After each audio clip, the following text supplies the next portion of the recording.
یاد رکھیے گا آج کا دن اپنے ان محسنوں کو یاد کرنے کا دن، یہ جو حضور علیہ السلام کے صحابہ جنہیں اصحاب بدر کہا جاتا ہے، یہ 313 صحابہ، یہ وہ صحابہ ہیں کہ جو نہ ہوتے تو آج یہ اس طرح دین ہم تک نہ ہوتا۔ یہ میری بات نہیں ہے، یہ حضور علیہ السلام نے خود غزوہ بدر سے پہلے ساری رات سیدنا صدیق اکبر رضی اللہ تعالیٰ عنہ کہتے حضور علیہ السلام اللہ کی بارگاہ میں روتے رہے اور ان الفاظ میں عرض کرتا رہے کہ یا اللہ میں یہ نہیں کہتا کہ ان کو بچا لے، لیکن یہ میری زندگی کی کمائی ہے۔ آج اگر ان 313 کو کچھ ہو گیا نا تو قیامت تک تجھے رب کہنے والا دنیا میں باقی نہیں رہے گا، یعنی قیامت تک کوئی کلمہ پڑھنے والا دنیا میں باقی نہیں رہے گا اگر آج ان 313 کو کچھ ہو گیا۔ اس کا یہ مطلب نہیں ہے کہ اللہ تعالیٰ کو کسی کی حاجت ہے، اس کا یہ مطلب ہی نہیں ہے کہ رسول اللہ صلی اللہ علیہ وسلم کو کسی کی حاجت ہے، لیکن یہاں پر حضور علیہ السلام نے اپنے صحابہ کی اہمیت کو بتایا ہے۔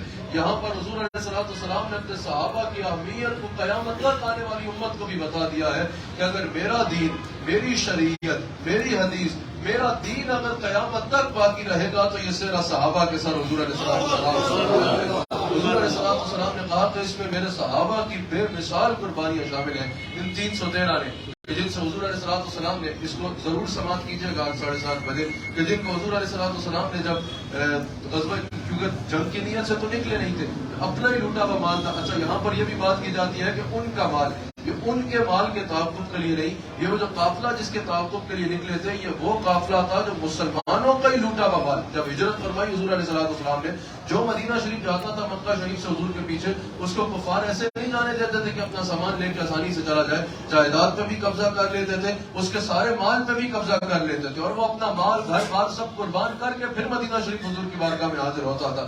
تو جو سارا مال کفار مکہ نے مسلمانوں کا لوٹا تھا، اس پر مبنی ایک قافلہ بنایا، اس میں اپنا بھی شامل کر کے، اور اس قافلے کی نیت یہ تھی کہ آپ مسلمانوں کو معاشی طور کریں گے، معاشی طور پہ بھی کمزور کریں گے، اور اس مال کے ذریعے ہم اپنے آپ کو ان کے مقابلے میں مضبوط کر کے ان کو نقصان پہنچائیں گے۔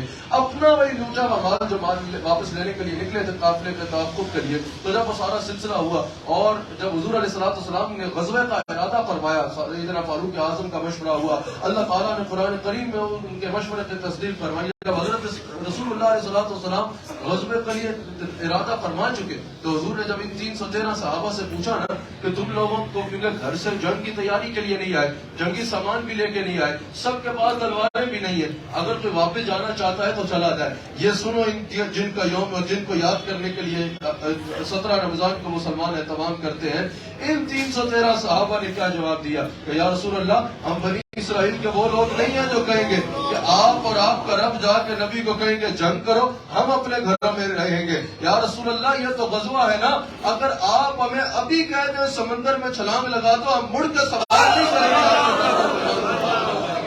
آج وہ کوڑی کا بندہ جس کو اپنے باپ کا بھی صحیح طریقے سے پتہ نہ ہو کہ کون ہے، وہ رسول اللہ علیہ السلام کے صحابہ پہ بات کرے، وہ رسول اللہ علیہ السلام کے صحابہ پہ عدالت لگا کے بیٹھ جائے، اور رسول اللہ صلی اللہ علیہ وسلم کے صحابہ پہ جو ہے وہ گلی کے کتوں کی طرح بھونکنا شروع کر دے، یہ ممکن نہیں ہے۔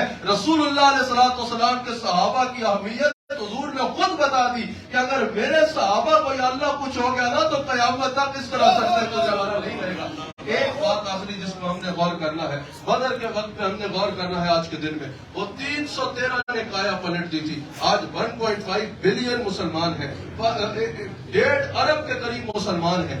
کیا فرق تھا کہ 313 کایا پلٹ گئے اور آج 1.5 ارب مسلمانوں کی یہ حالت ہے۔ آج 1.5 ارب مسلمان جو ہے وہ اس حالت میں ہے، وہ عروج نے اس طرح جو ہے وہ فتح نہیں ہو رہی، اس طرح جو ہے وہ آگے نہیں بڑھ رہے۔ یہ بات یہ ہے کہ ان کی جو نسبت رسول تھی نا، جب کفار مکہ نے غزوہ بدر سے پہلے بھیجا نا کہ جاؤ معائنہ کر کے آؤ، ان کے بندہ معائنہ کر کے آیا کہ ان کا مقابلہ نہیں تم کر سکتے، ان کے ساتھ پہاڑ بھی نہیں ٹکرا سکتا۔ کہا وجہ کیا ہے؟ کہا وجہ یہ ہے فوج تمہارے پاس زیادہ، جنگی سامان تمہارے پاس زیادہ، ان کے پاس تو تلواریں بھی سب کے پاس نہیں ہیں، کچھ کے پاس تلواریں ہیں، باقیوں نے چھڑیاں پکڑی ہیں، درختوں کی ٹہنیاں پکڑی ہیں جنگ لڑنے کے لیے۔ کہا پھر کہہ رہے ہو ہم ان کے ساتھ نہیں لڑ سکتے؟ وہی جو عروہ بن مسعود نے کہا تھا وہ اس نے کہا خدا کی قسم میں ان کی جو اپنے نبی کے ساتھ محبت دیکھ کے آئے انہیں کوئی طاقت انہیں زہر نہیں کر سکتی، کوئی طاقت انہیں زہر کر نہیں سکتی۔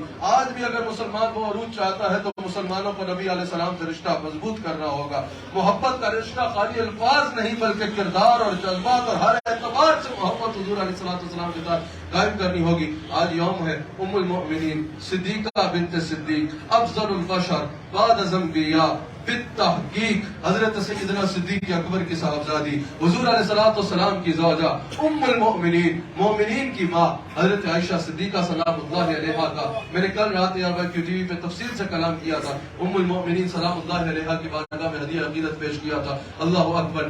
صرف دو باتیں ام المؤمنین پہ سن لیجئے. ایک تو ام المؤمنین کی شان اس سے بڑھ کے کیا بتائی جائے, بخاری میں موجود ہے. ایک سائل حاضر ہوا, یا رسول اللہ سب سے زیادہ پیار کس سے کرتے ہیں؟ حضور نے فرمایا عائشہ سے. کہا اس کے بعد, کہا اس کے والد ابو بکر سے.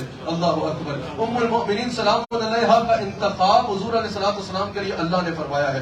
جبرائیل حضور کی بارگاہ میں حاضر ہوتے ہیں, ریشم کے کپڑے میں لپٹی ہوئی ایک چیز پیش کرتے ہیں. حضور علیہ السلام کھولتے ہیں تو اس میں ام المؤمنین کی شبیہ ہے. کہا یا رسول اللہ یہ عائشہ ہے, اللہ تعالیٰ نے دنیا و آخرت میں اس کو آپ کی زوجہ بنانے کا فیصلہ فرمایا ہے.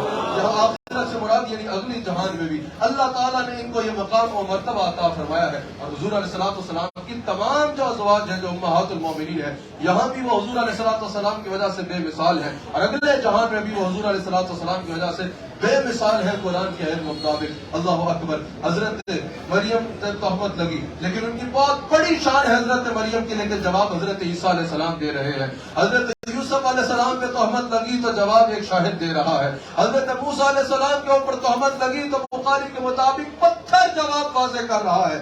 لیکن امام راضی فرماتے ہیں, امام فخر الدین راضی فرماتے ہیں, قربان نہ جائیں ام المؤمنین حضرت عائشہ صدیقہ کی شان کے اوپر کہ ان پہ اگر تہمت لگے تو قرآن کی 18 آیات میں سورہ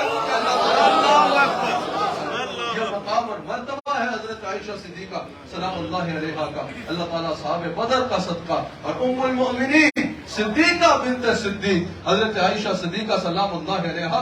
صرف بخاری مسلم میں جو حدیث راوی آپ ہیں وہ 2210 حدیث ہے, اور کچھ کم 4000 حدیث ہیں اگر وہ تو امام مالک اور دیگر کتابوں کو بھی شامل کر دیا جائے.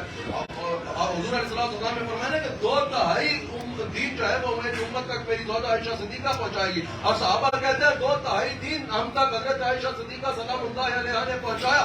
سب سے زیادہ حدیث کے راوی ہے حضرت ابو ہریرہ رضی اللہ تعالیٰ عنہ, اور اگر اس کے بعد سب سے زیادہ حدیث کی راویہ ہے تو ہماری ماں, مومنوں کی ماں, پیور مومنوں کی ماں حضرت عائشہ صدیقہ سلام اللہ علیہا.